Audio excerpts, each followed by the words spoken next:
Kristen Monroe, a sociologist, studied altruism, and she describes a continuum of kindness moving from those she calls rational actors to those who consciously choose their kindnesses, and on to those who perform charitable acts, and to rescuers who perform acts that bring them no personal benefit and in fact may endanger their life or cause them great loss.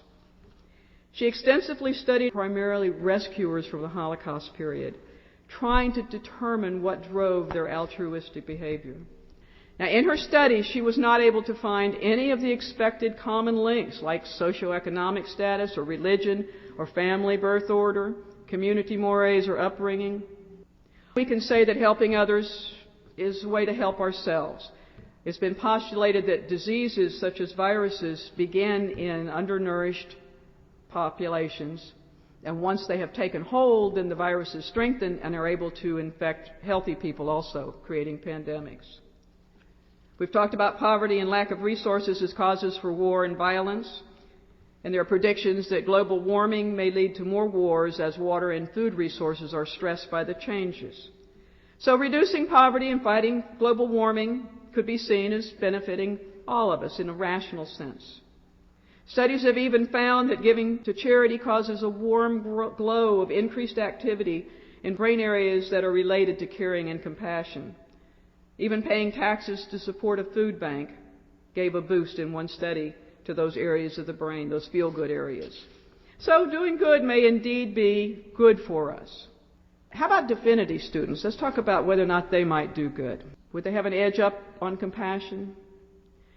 One afternoon in Princeton, they took 40 seminary students who were scheduled to be rated on a short practice sermon. Half of those were assigned the parable of the Good Samaritan as their topic, and the others just received random biblical themes. The students gathered together in a room, and every 15 minutes one was sent to walk to a different building to deliver the sermon.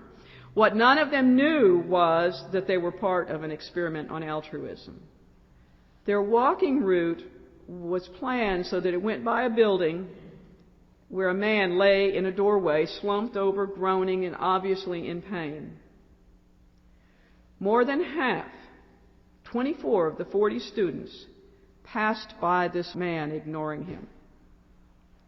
Those assigned the parable of the Good Samaritan were no more likely to stop than the others. There were 10 of those who were given the information that they were late for their sermon. Only one stopped, 10%. Of the 30 who thought they had plenty of time to get to their sermon, 20% of those stopped. 6 of them stopped. One of the conclusions of the study was that kindness is dependent on people having the time and the mental space to pay attention to others, to allow that resonation to occur. Those who were stressed by feeling that they were late were half as likely to stop. And since empathy occurs when we loop or resonate with someone, conditions of being too preoccupied, too busy, too distressed by our own life can prevent our resonating or looping in empathy with others. So busyness, distress, and worry all interfere with human empathy. Daily we hear reports of spontaneous acts of heroism. The man who jumps onto the subway tracks to rescue an ill passenger who's fallen. The Carnegie Hero Fund Commission defines heroes as ordinary individuals who risk their lives to save others, even though the heroic act carries a significant risk of death. Let me tell you the story of Lucille as recounted in Monroe's study on altruism. Lucille was a poetry editor for a local newspaper. She'd been an activist back in the 1950s during the Civil Rights Movement. At the time of the heroic act for which she was cited, she was a frail grandmother with a heart condition. She wore braces on both legs and on her back. One day while working at her desk at home, she heard screaming. When she looked out the window, she saw her neighbor being attacked, a young woman who was out washing her car. A man had grabbed the neighbor by the ponytail, thrown her down, and began to strip her clothes off, threatening to kill her. Lucille, despite having just gotten out of the hospital, grabbed her cane and she said a prayer, and this is what she said. She said, "God help me. How am I going to run down 2 flights of stairs and get over to that house?" But she says, it seems she just flew over there. She said, the only thing I knew to do is tackle him. I was running and swinging my cane and my heart was just killing me. I thought, Lord, forgive me. I hope the Pope won't excommunicate me, but I got to get this man. And when the rapist ignored Lucille's cursing at him, she said she cursed trying to look big and mean. She says she hauled off and hit him across the neck and the head with her cane. And this caused him to get up, and he started toward her. She said, come on, I'm going to kill you. Just come on, I'm not fooling with you. When the rapist turned and ran to his car, she ran after him, and she slammed the car door on his foot. He came after her again, and she hit him again with her cane. And when he tried to get in his car a second time, she slammed the door on him again. So he finally took off running, and at that point a young man saw what was happening and took up the pursuit. Now when she was asked why she did what she did, she said, I went over there because someone needed help. Someone needed help.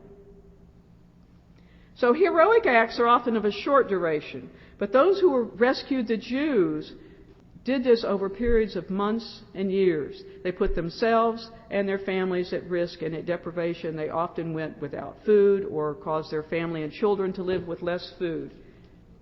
One of those rescuers that was studied by Monroe was Irene. She was a deeply religious Polish Catholic. She developed several methods of hiding Jews during the raids, sometimes even hiding them in a false wall in the Germans' kitchen.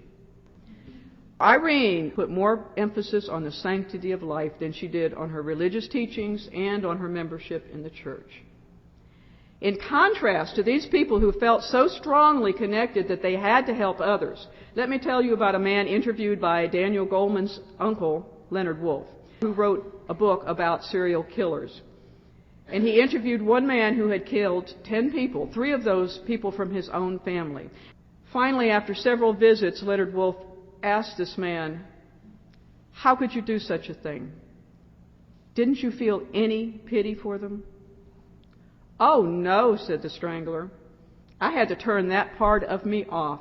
If I had felt any of their distress, I couldn't have done it. I had to turn that part of me off. This man disconnected himself from his compassion and his connectedness to the humanity that he interacted with. And it is this disconnect, says Daniel Goleman, that allows evil. Empathy is the prime inhibitor of cruelty. Losing our connection is what allows evil to arise.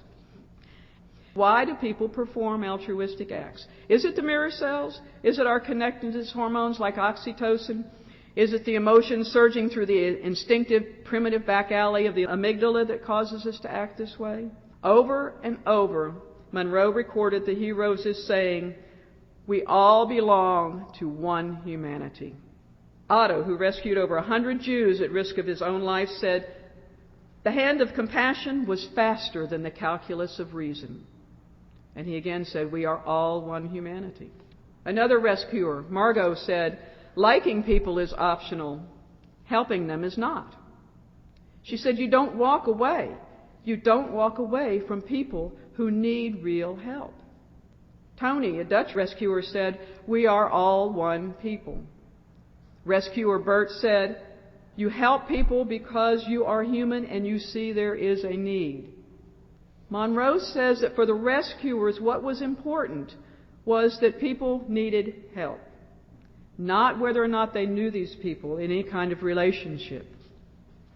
So repeatedly, over and over in the rescuer's statements was the importance of seeing others, and that would be our connectedness, of having some sense of feeling.